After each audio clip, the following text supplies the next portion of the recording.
오늘은 교통사고 소송 합의조정 진행 시에 준비해야 될 서류 중에서 사망사건일 때 어떤 서류를 준비해야 되느냐에 대해서 알려드리고 강의를 마치도록 하겠습니다. 아이고, 이 교통사고로 돌아가시면 너무 경향이 없을 거예요. 가족들이, 유족분들이. 다만, 그러나, 교통사고로 사망하셨기 때문에 어떤 행태로든 간에 보험사로부터 손해배상을 받아야 됩니다. 혹 보험이 없으면 가해자를 상대로 해 소송을 했으라도 손해배상을 받아야 됩니다. 합의조정, 그러니까 소송 전 합의조정으로서 손해배상금을 받을 것이냐, 아니면 소송을 통해서 합의금을, 손해배상금을 받을 것이냐의 문제는 차후의 문제입니다.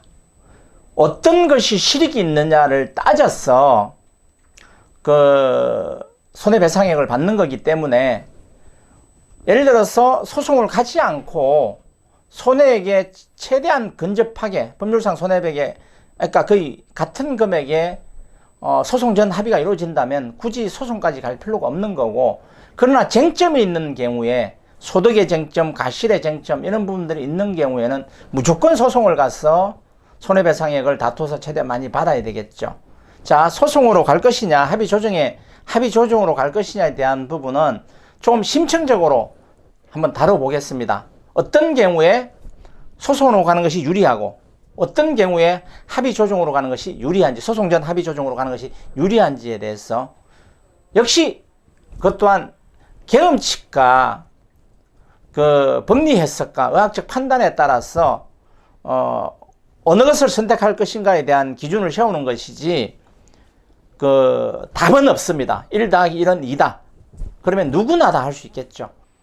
어떻든 간에 그 부분에 대해서 좀 심층적으로 한번 분석을 해드리도록 하고, 오늘은 가장 기본적인 손해배상을 받건 배상을 받건 보상을 받건 보험금이 되겠죠. 받건 간에 준비는 해야 됩니다. 그래서 준비해야 될 서류에 대해서 오늘 알려드리고 오늘 강의를 마치도록 하겠습니다.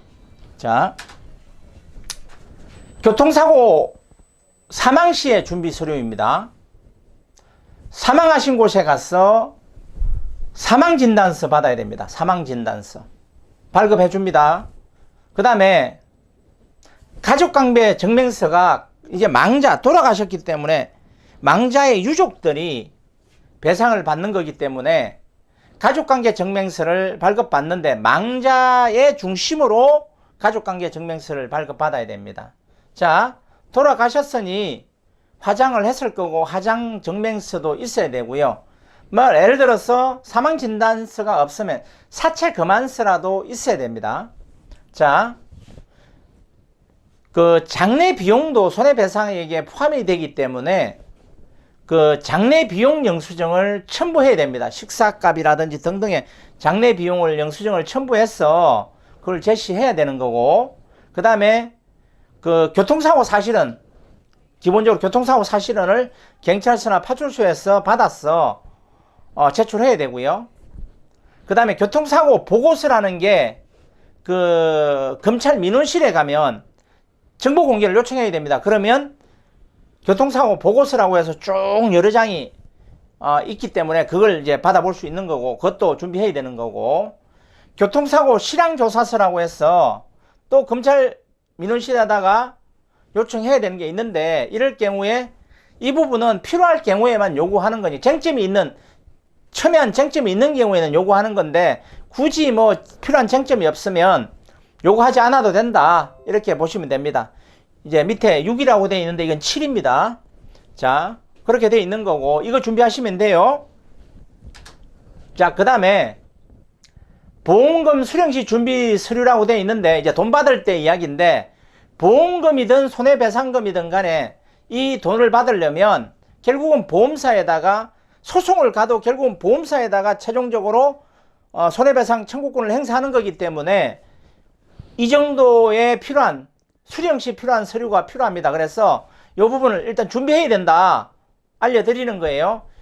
유족의 인감증명서 및 인감도장 전체가 필요해요. 왜냐하면 모두 다 도장을 해당자, 그 손해배상금을 받는 자, 손해배상금을 받는 자를 확인하기 위해서는 유족의 그 전체적인 가족과의 증명서도 필요하지만 그 대표 위임자라는 개념이 있어요. 그렇기 때문에 그 대표 유족에게 권한을 위임하고 등등의 서류에 도장을 찍어야 되기 때문에 인감증명서, 인감도장은 유족이 다 필요하다. 그 망자의 말소자 주민등록 초본도 필요하다. 만약에 이제 부부 중 1인이 생존했을 때는 망자의 혼인관계 증명서도 필요한 경우에는 제출해야 된다. 유족 전체의 신분증도 필요하다. 유족 대표에게 소송 권한 및 보험금 수령 권한에 대한 위임하는 위임장 작성이 필요하다. 이 대표 유족이 모든 업무를 행사하는 거예요. 수령권도 이제 위임받으면 여러 유족들한테 얼마씩 이렇게 망자의 그 손해배상금, 돌아가심에 의한 손해배상금을 A한테, B한테, C한테, 유족한테 나눠줄 게 아니라 그냥 대표 유족한테 넘겨주면 대표 유족이 알아서 할 수 있게끔 하기 위해서 대표 유족을 세우고 소송 권한 및 그 보험금 또는 손해배상금의 수령 권한까지를 다 넘기는 거예요. 자, 뭐 예를 들어서 입양 자식이 있다. 뭐 이러면 망자의 친양자 입양관계 증명서가 있어야 되는데 뭐 입양한 사실이 없으면 그렇게 이야기할 필요가 없는 거고요. 그 다음에 유족 개인별 가족관계 증명서, 뭐 주민등록도 다 받는 거니까 이 부분도 다 있어야 됩니다. 그래서 이것들이 첨부돼야 보험금이 됐든 손해배상금이 됐든 간에 보험사를 상대로 해서 돈을 받을 수 있다. 왜냐하면 보험사는 잘못된 보험금을 지불하면 다른 유족이 나타나서 왜 내 돈을 지불하지 않았냐고 해서 소송 걸면 보험사는 또 그 사람한테 돈을 지급해야 돼요. 그렇기 때문에 이런 자료를 다 취합하고 검토한 후에 과연 누구에게 돈을 줄 것인가, 소송이나 합의 조정에서 금액이 결정됐으니까 누구에게 지급할 것인가에 대한 판단을 해야 되기 때문에 이런 자료를 요구합니다. 그래서 오늘은 제가 이거 꼼꼼히 세부적으로 설명할 필요는 없는 내용이기 때문에 오늘은 이 항목들을 읽어드리면서 요것들에 대해서 자료를 취합해라, 이렇게 말씀을 드리면서 오늘 강의를 마치도록 하겠습니다. 감사합니다.